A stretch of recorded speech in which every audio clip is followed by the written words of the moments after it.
West Texas is bigger than most countries. The Trans-Pecos region alone is a stretch of Chihuahuan Desert wider than several New England states combined, and most people only know one sliver of it, a strange little art town called Marfa.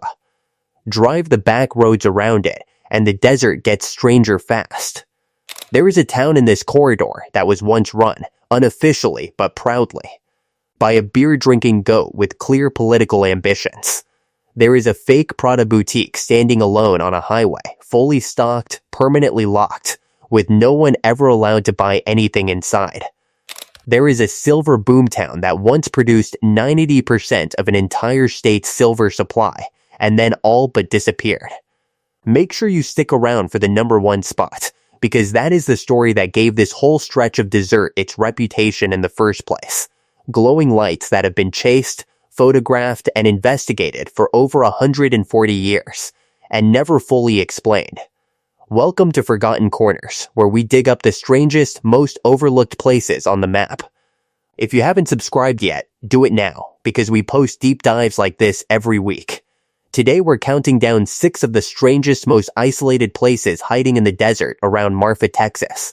Number 6, Valentine, the store that never opens. Out here, along a flat, empty stretch of US Route 90, there is a Prada storefront. Glass windows, aluminum signage, real Prada handbags and shoes lit up behind the glass, 26 miles northwest of Marfa, 1.4 miles outside a town called Valentine.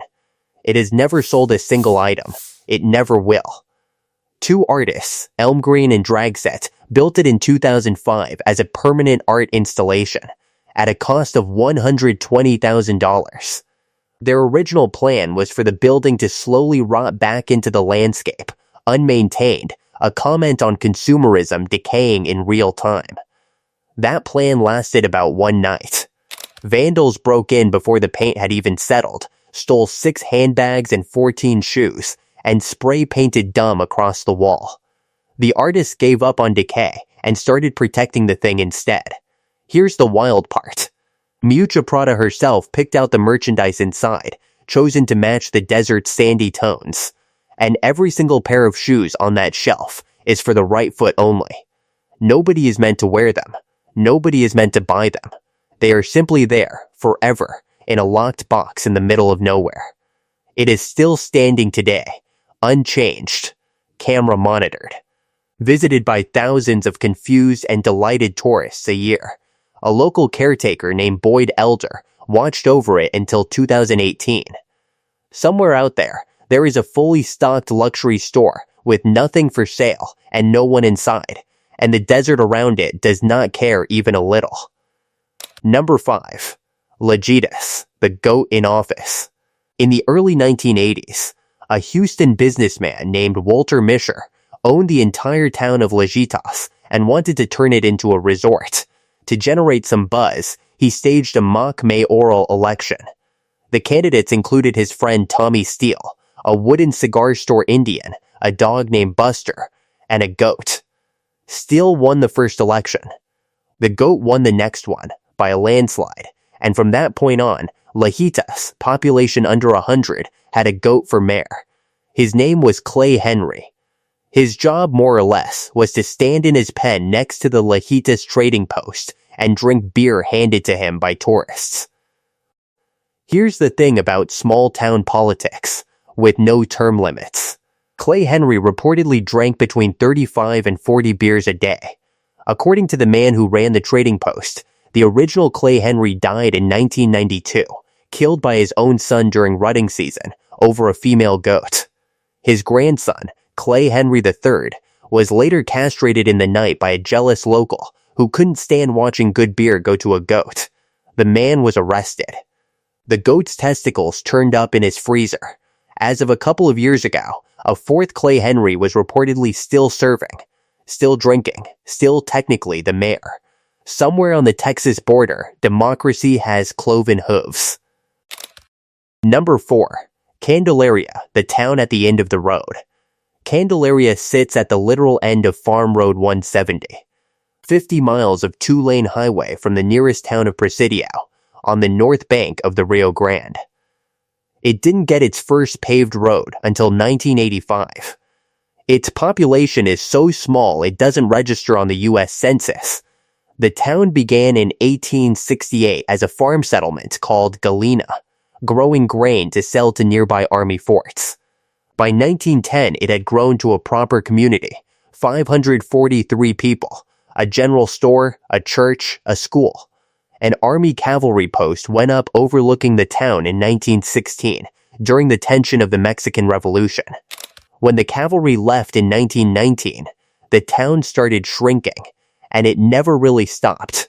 250 people in 1925, 75 by 1940.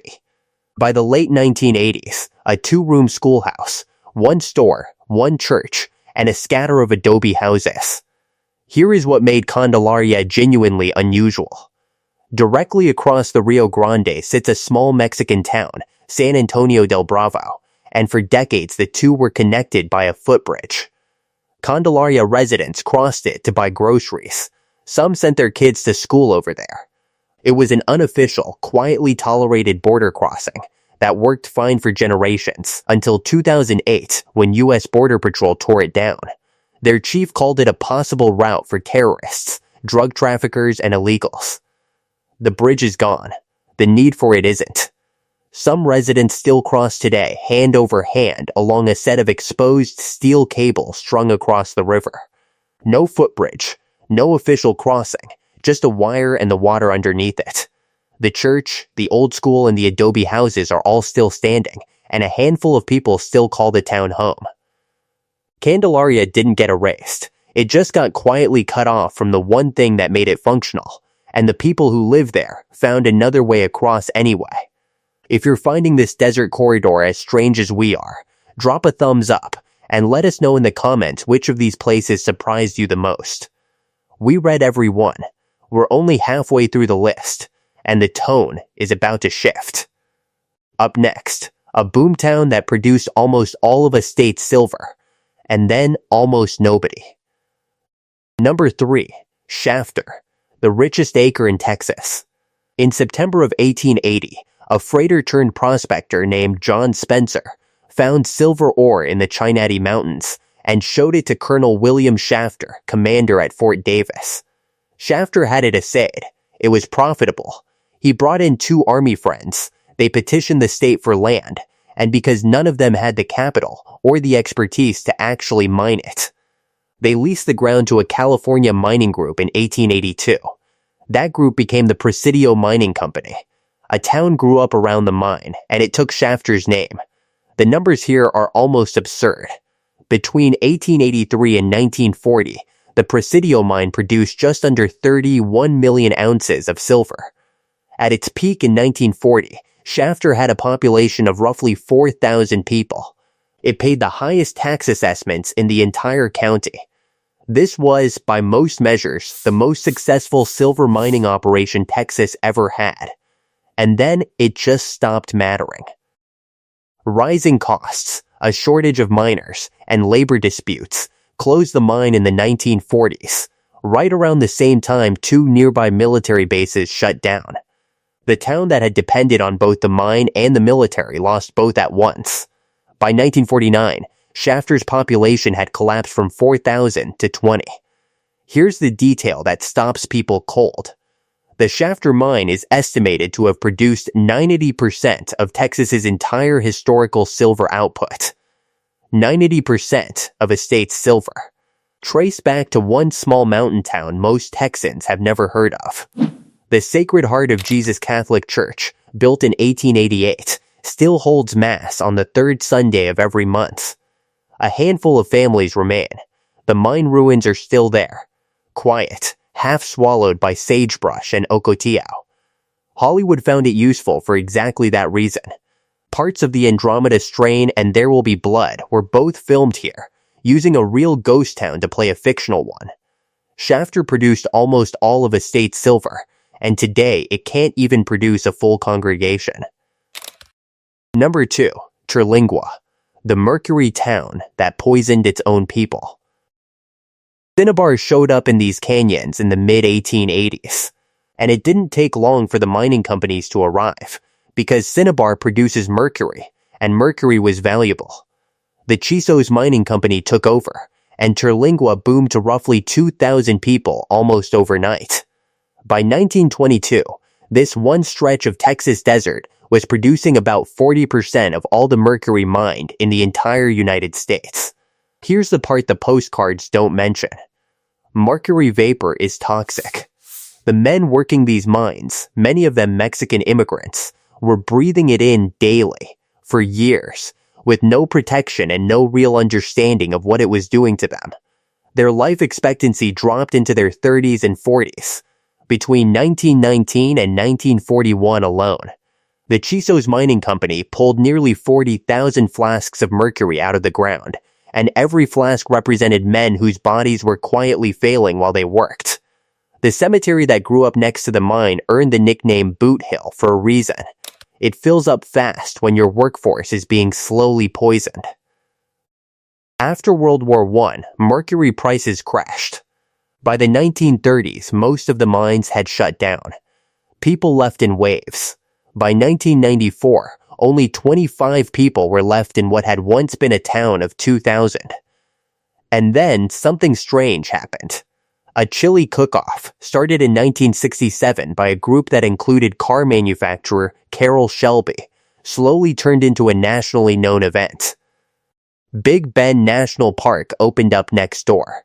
Terlingua, the poison ghost town, became a destination. Today, roughly 170 people live in the area. The Terlingua Trading Company operates out of the old mining company store. The Starlight Theater serves dinner where miners used to watch movies. And every year on the Day of the Dead, visitors walk through Boot Hill Cemetery and leave coins, flowers, and small offerings on graves that mostly belong to men who died in their prime, mining a metal that killed them slowly while it made someone else rich. Nobody in that cemetery got to see what the town became. Number 1. Marfa, the lights. You are standing on the shoulder of Highway 90, 9 miles east of town, and the desert in front of you is completely dark. No streetlights, no buildings, just flat prairie running out toward 2 distant mountain ranges you can no longer see. And then, somewhere out over that empty ground, a light appears. It hovers. It splits into 2. It disappears completely, then reappears somewhere else. There is no road out there, no campfire, no obvious source at all. You are not the first person to stand here confused, and you will not be the last.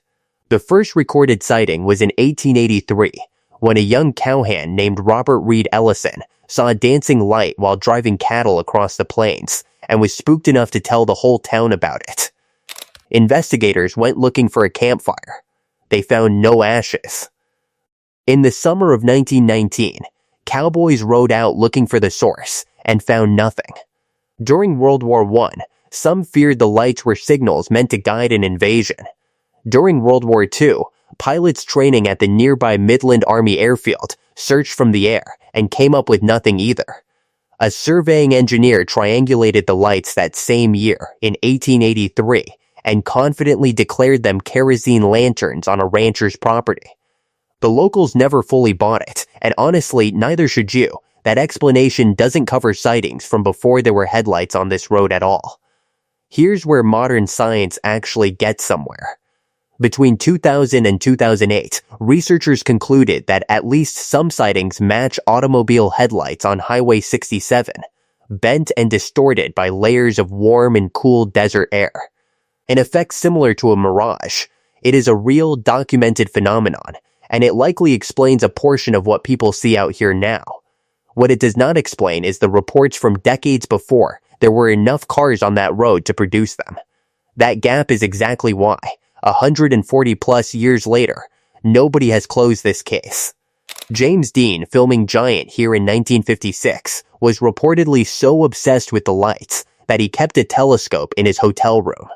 And 15 years after that, an artist named Donald Judd wandered into this same empty landscape, the same one that made the lights so visible in the first place, and decided to move here permanently. He filled decommissioned army buildings with minimalist sculpture and turned a ghost-like curiosity into a global art destination.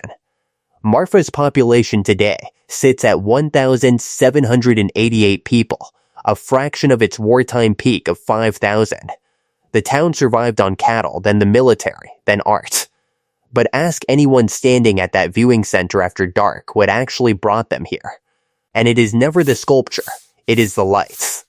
Still unexplained. Still out there tonight. This corner of Texas holds more strangeness per square mile than almost anywhere else in the state. From a beer-drinking goat mare to a mercury mine that poisoned the men who ran it. For me, it's Terlingua. A cemetery full of men who never got to see what their town became. That one stays with you. Which of these surprised you most? And did we miss one from this desert you think deserves a spot? If you want more forgotten places like these dug up and told straight, subscribe to Forgotten Corner.